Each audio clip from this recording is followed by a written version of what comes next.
स्वागत है आपका अपने YouTube channel only UPSC and state PSC में। आपका अभिनंदन। हमारे यूट्यूब चैनल पे लाइक एंड सब्सक्राइब करने के लिए बहुत बहुत धन्यवाद। और भी इसे आगे बढ़ाते रहें, लाइक और शेयर भी करते रहें। इसमें हम लोग ज्योग्राफी का पहला चैप्टर भारत की भौगोलिक परिचय, अवस्थिति एवं विस्तार, geographical introduction, location and expansion of India, ये हम लोग कर रहे थे, जिसमें हम कुछ 4-5 पॉइंट में डिवाइड किया था। उसके बाद में उसका भारत का भौगोलिक विस्तार नाम से एक सब पॉइंट बनाया, जिसके अंदर हमने 4 पॉइंट सब पॉइंट बनाए थे। जिसमें सबसे पहले नंबर पे ए नंबर पे हमने देखा था भारत का भौगोलिक अवस्थिति। भारत की भौगोलिक अवस्थिति, भौगोलिक अवस्थिति,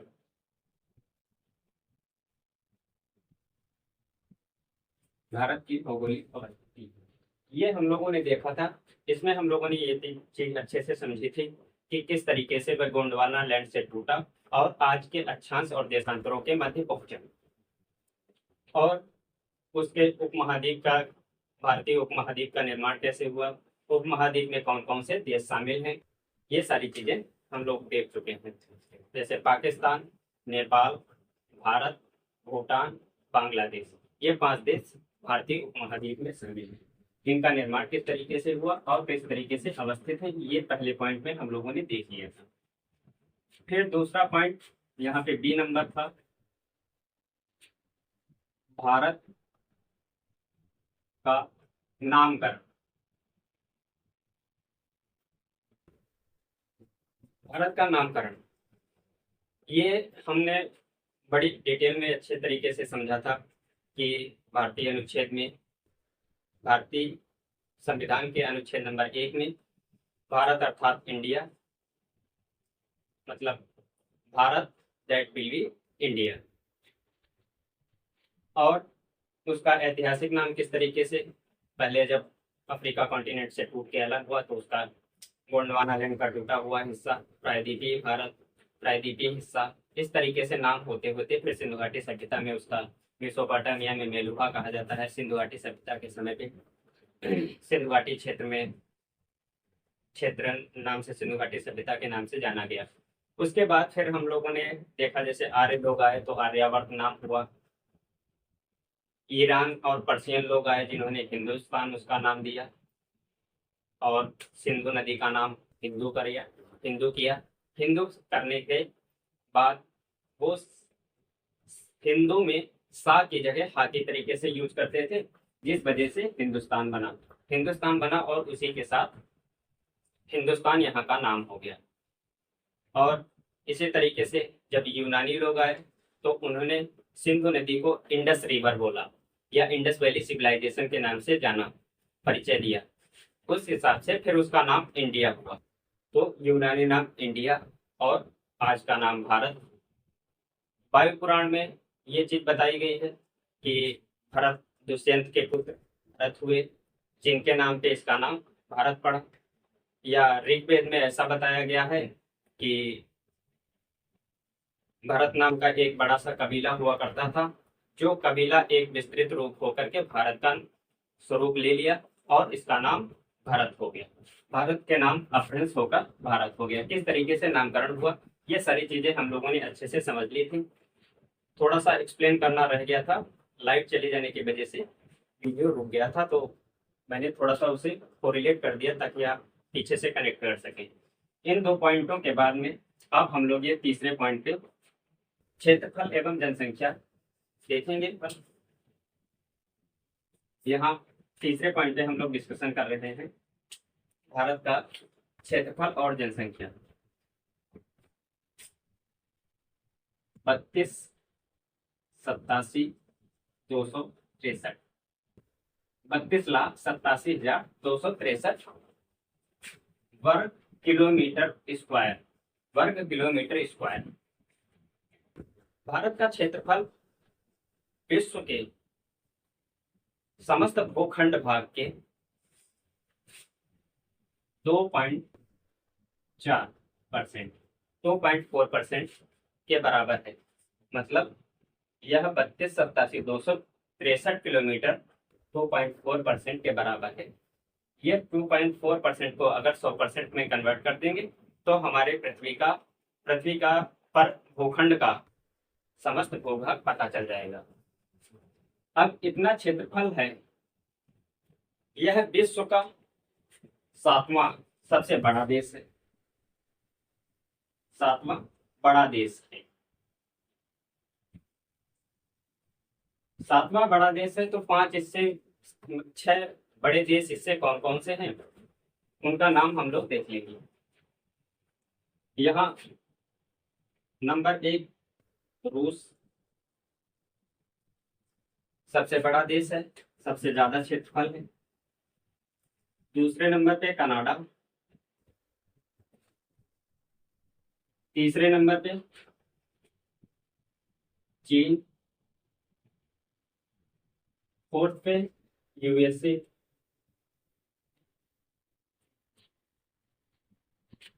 फिफ्थ पे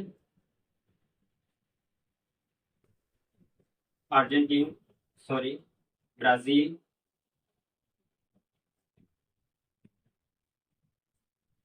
और 6 नंबर पे ऑस्ट्रेलिया।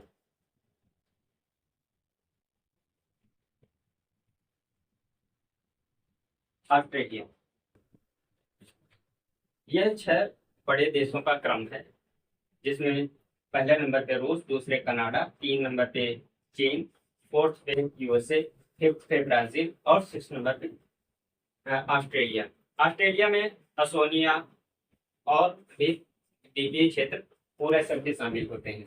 उसी तरीके से कनाडा और यूएसए, इनके भी यूनिट टेरिटरी जो भी क्षेत्र द्वीपीय भूभाग है इनके कब्जे में, वो भी इसी में शामिल होते हैं। इसके बाद 7वां नंबर हमारे भारत कहा जाता है। 8वें नंबर पे यही लिख दे रहे हैं, 8वें नंबर पे अर्जेंटीना,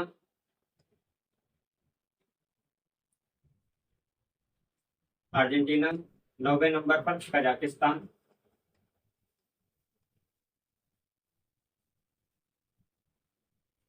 कुछ इस तरीके से 8-9 बड़े देशों का क्रम ये सेट होता है। इसी के बाद फिर हम लोग देखेंगे भारत का क्षेत्रफल इतना है 32,87,263 किलोमीटर, भूभाग का 2.4%, 7वां बड़ा देश। ये बड़े देशों का क्रम। बड़े देशों क्रम के साथ में छोटे देश भी देख लेते हैं। छोटे देश यूरोप में सबसे पहले नंबर पे छोटे देश वेटिकन सिटी, वीसी लिख दिया है, वेटिकन सिटी। दूसरे नंबर पे मनाओ, दोनों यूरोप कॉन्टिनेंट में अवस्थित है। वेटिकन सिटी इटली के अंदर दिखाई पड़ जाएगा। यही इटली और फ्रांस के बीच में चिपका हुआ बहुत छोटा सा देश है। तीसरे नंबर पे नौरू,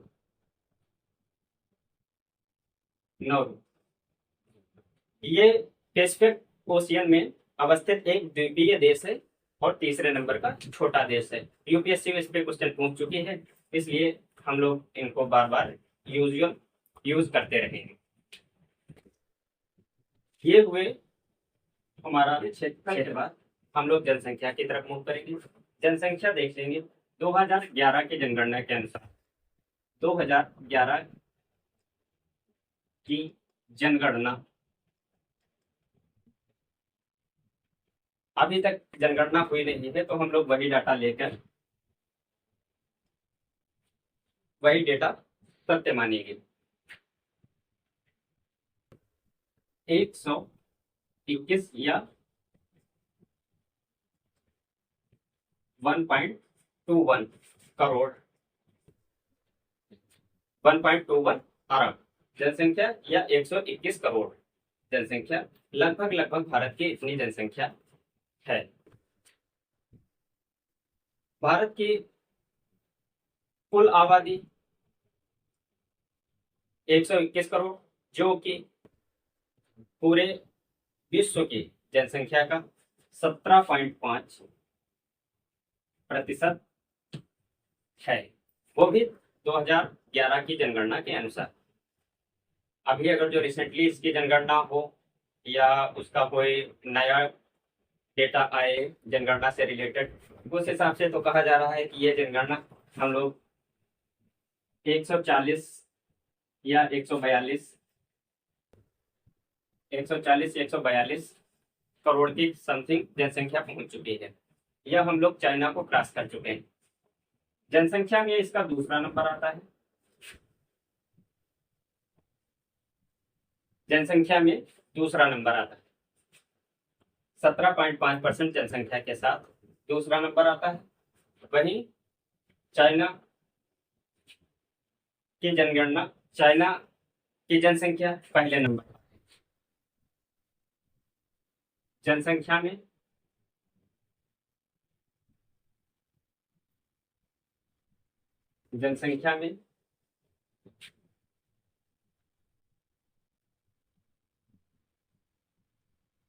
चीन नंबर 1 पर, दूसरे पर भारत और तीसरे पर यूएसए।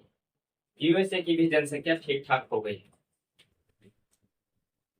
इस हिसाब से जनगणना, ये जनसंख्या का डेटा है, जिसमें भारत की जनसंख्या कुल भूभाग के 17% है। अभी अगर जो रिसेंटली जनसंख्या जनगणना होती है तो हम कोई 20% के करीब करीब पहुंच चुके होंगे।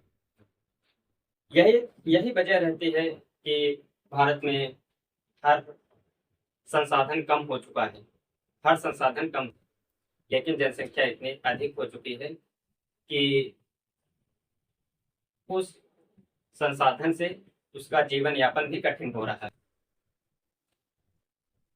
किस तरीके से संसाधनों का उचित उपयोग करें और दक्षता पूर्वक प्रयोग करें, इन पर बहुत सारी नीतियां सरकार बनाती रहती है। मेन काम सरकार का होना चाहिए कि वह जनसंख्या नियंत्रण पर काम करे। उम्मीद करता हूं आप सभी जब पहुंचेंगे तो कुछ इन सारी चीजों पर विचार करेंगे, क्योंकि आप भी भविष्य में होने वाले प्रशासनिक अधिकारी कहलाएंगे, तो आप सारी चीजें सीख कर जाएंगे तो कुछ अच्छा सोचेंगे। इसके बाद फिर हम लोग क्षेत्रफल और जनसंख्या टॉपिक कवर करने के बाद 4th नंबर पे भारत का अक्षांशीय और देशांतरी विस्तार। भारत का अक्षांशीय और देशांतरी विस्तार मतलब latitude and longitudinal expenses of India. इसमें थोड़ा सा मैंने बता दिया था कि भारत नॉर्थ और ईस्ट के अक्षांश और देशांतर लॉन्गिट्यूड और लैटिट्यूड के बीच में अवस्थित है।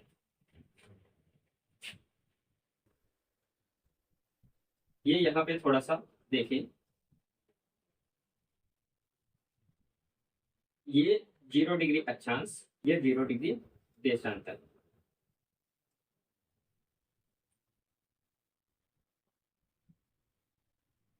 भारत की अवस्थिति कुछ यहाँ इस तरीके से अवस्थित है। भारत कुछ यहाँ कोणीय दूरी देखी जाए तो इसका 20 डिग्री कोणीय दूरी पर, मतलब एक एवरेज ऊंचाई निकाली जाए अक्षांश और देशांतर के बीच में, तो 20 डिग्री कोण के उत्तरी अक्षांशों पर स्थित है। यहाँ से 20 डिग्री कोण पर स्थित है। यहाँ अब हम लोग भारत का अक्षांशीय और देशांतरी विस्तार देखेंगे। इसमें इसका मुख्य द्वीप का मुख्य भूमिका दक्षिणी बिंदु कन्याकुमारी,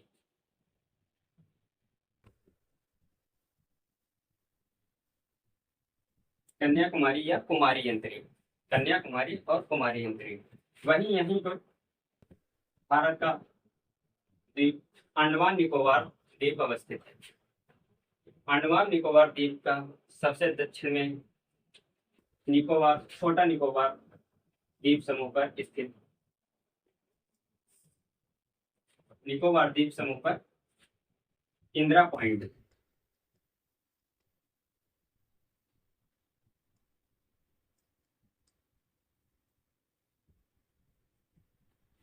इंदिरा पॉइंट ये आपको दिख रहा है, नहीं दिख रहा है? चलो इसे थोड़ा सा ऊपर बना देते हैं, बस आप इसे थोड़ा सा नीचे समझिएगा। यहाँ यहाँ लिख दे रहा हूँ।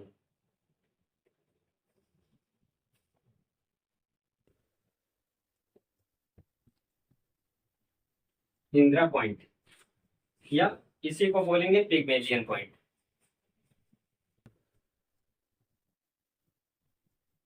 Pygmalion point Kanyakumari, Kanyakumari Nagercoil district में स्थित मुख्य भूमि का सबसे दक्षिणतम बिंदु है।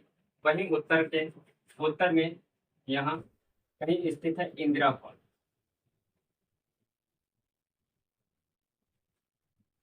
इंदिरा पॉइंट ये भारत का उत्तरतम या नॉर्दर्न मोस्ट पॉइंट है। यह मुख्य भूमि का सदर्न मोस्ट या दक्षिणतम बिंदु है। वहीं मुख्य भूमि से अलग या संपूर्ण भारत का सबसे सदर्न मोस्ट पॉइंट पूछा जाएगा तो इंदिरा पॉइंट या पिग्मेलियन पॉइंट बताएंगे। पिग्मेलियन पॉइंट दक्षिणी द्वीप पर कुछ इस तरीके से ये टावर बना दिया गया है, जिसपे रडार टाइप की लाइट लगी रहती है, और वहां से मतलब कोई मछुआरा अगर जो घूम रहा है वहां पे, तो वो उससे देख करके दिशा का अंदाजा भी लगाता है कि वह कहाँ जा रहा है और कितनी दूरी तक निकल गया। वहां से हम लोग थोड़ा सा इसकी निगरानी भी करते रहते हैं कि कौन कोई दूसरे देश का शिप, किसी दूसरे देश का जहाज कहीं हमारे देश की सीमा में तो नहीं आ रहा है।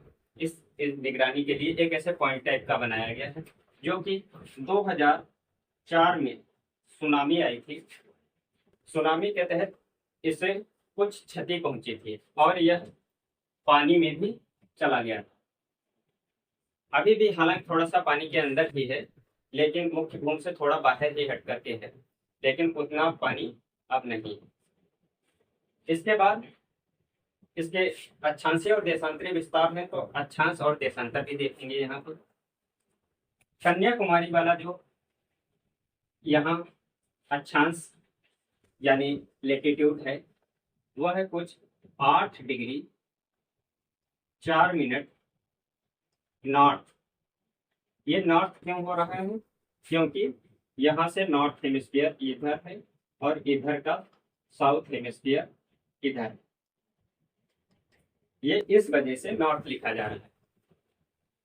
8 डिग्री 4 मिनट नॉर्थ से लेकर उत्तर में 37 डिग्री 6 मिनट या 37 डिग्री 6 मिनट अक्षांश उत्तरी लॉन्गिट्यूड।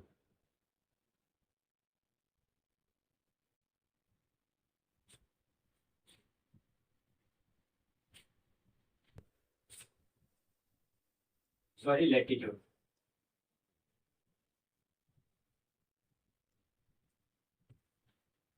लैटिट्यूड 37। और वहीं सुदूर दक्षिणतम यानी संपूर्ण भारत का सबसे दक्षिणतम पॉइंट जो इंदिरा पॉइंट है, ये यहाँ पे जगह कम होने की वजह से थोड़ा ऊपर दिखाया गया है, बल्कि अक्षांशीय स्थिति में जो है थोड़ा सा इससे नीचे की तरफ दिखाई पड़ेगा। यहाँ कुछ 6 डिग्री 4 मिनट नॉर्थ से स्टार्ट होगा। 6 डिग्री नॉर्थ से start, 6 degree 4 minute north latitude से स्टार्ट होकर 37 डिग्री 6 मिनट नॉर्थ के बीच में भारत के कुछ अक्षांशीय अवस्थिति। उसी के बाद हम लोग देशांतरीय अवस्थिति में देखेंगे। यहाँ गुजरात में एक छोटा सा गांव यहाँ कहीं पे छोटा सा शहर बसा हुआ है। यहाँ तो हालांकि कच्छकारण क्षेत्र है, रनील क्षेत्र है, दलदली भूमि है, कोई गांव नहीं है, कोई वो नहीं है। लेकिन उसके सबसे नियरेस्ट गांव के नाम पर किबुथु पॉइंट इसका नाम रख दिया गया है, जो कि 68 डिग्री 60 मिनट 68 डिग्री 7 मिनट से स्टार्ट होकर देशांतरी ये ईस्ट में रहेगा। पूर्व की तरफ ये मैंने बता दिया था, ये वेस्ट है यानी पश्चिम है, इधर पूर्व है मतलब ईस्ट है।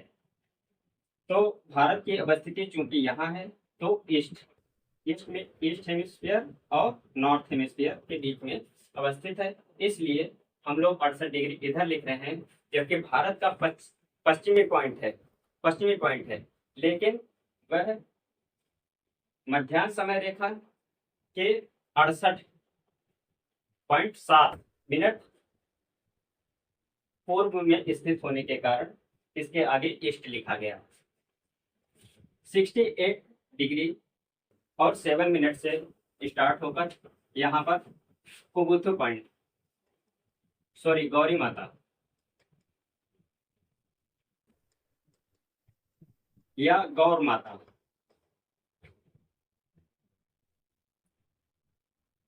इंग्लिश से हिंदी में ट्रांसलेट किया जाता है तो थोड़ा सा डिफरेंस आ जाता है, इसलिए दोनों नाम याद रखेंगे, गौरी माता या गौर माता।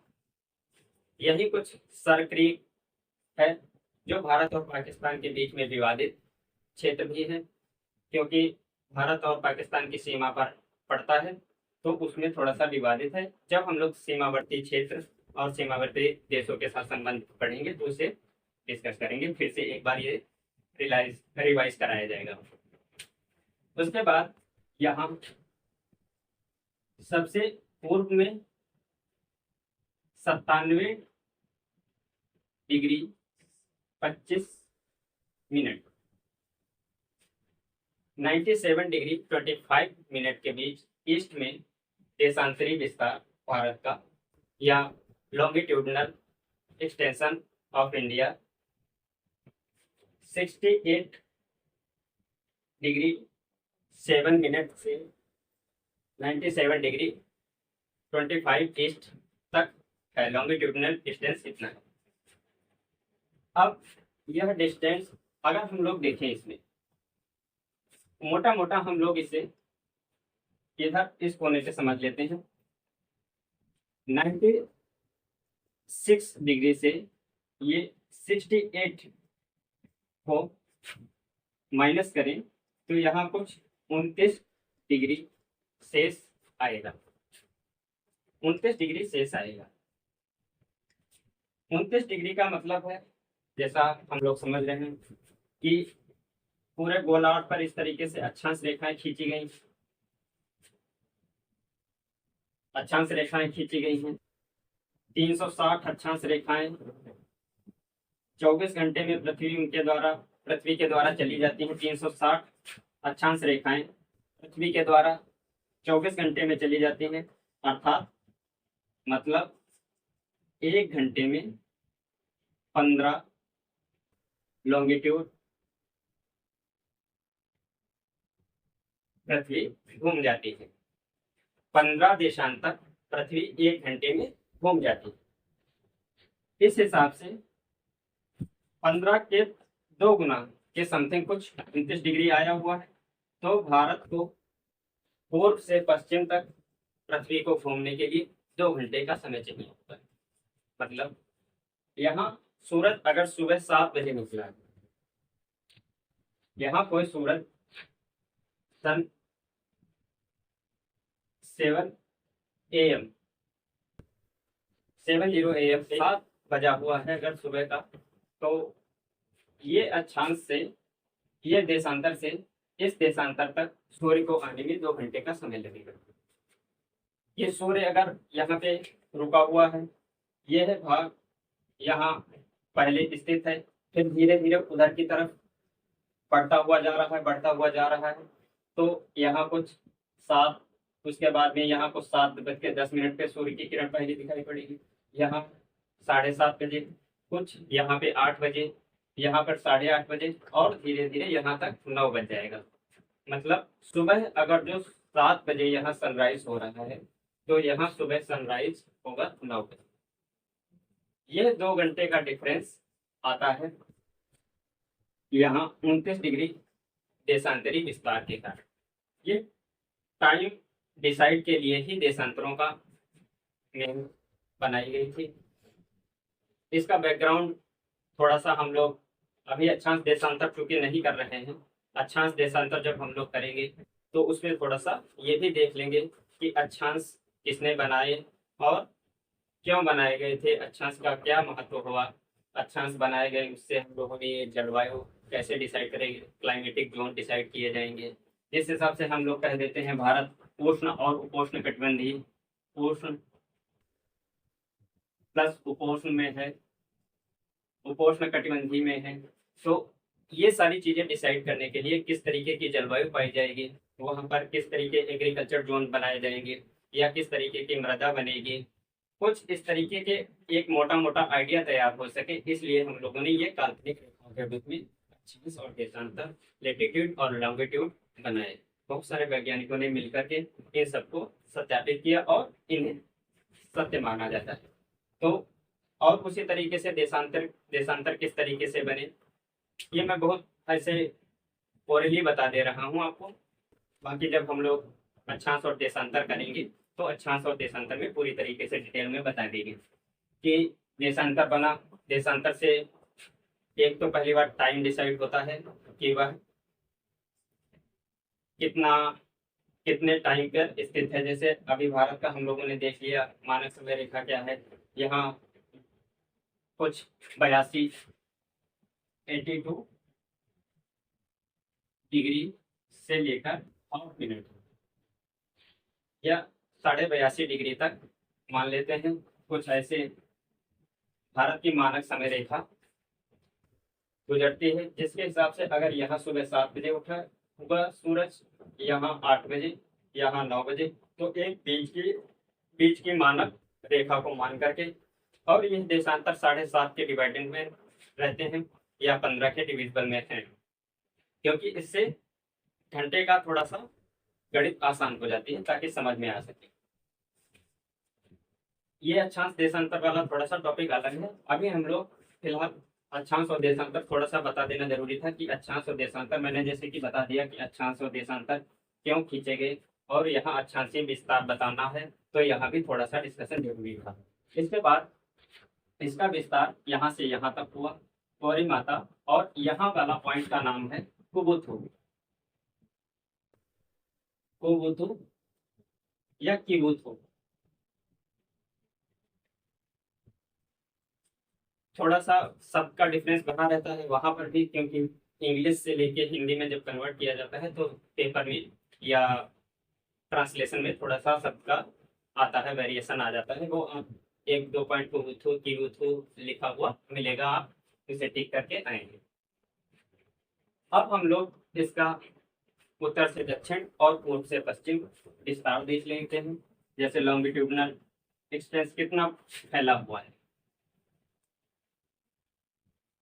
यहाँ गौर माता पॉइंट से स्टार्ट होकर के कुछ इस तरीके से एक लाइन कुबुथु तक खींचे, अर्थात भारत की चौड़ाई कितनी है,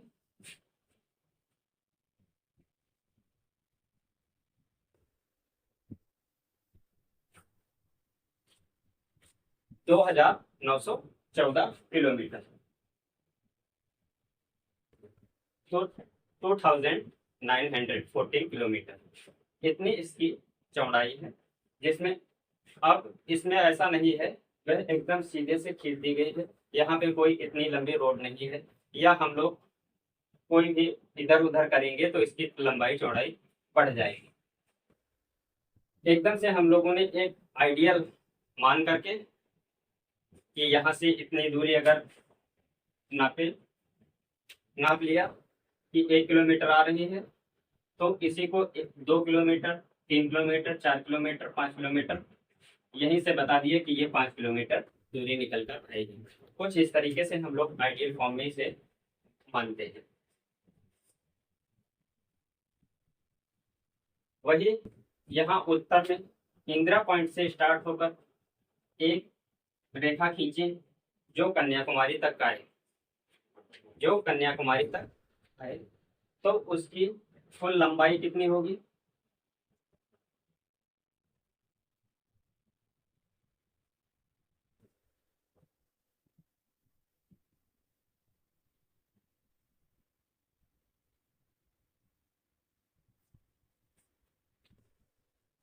सॉरी, यहाँ 33 है, 29 33 और 32 14, ठीक, किलोमीटर में है। 3214 किलोमीटर नॉर्थ से साउथ में है और 2933 ईस्ट टू वेस्ट इसकी लंबाई चौड़ाई कुछ है।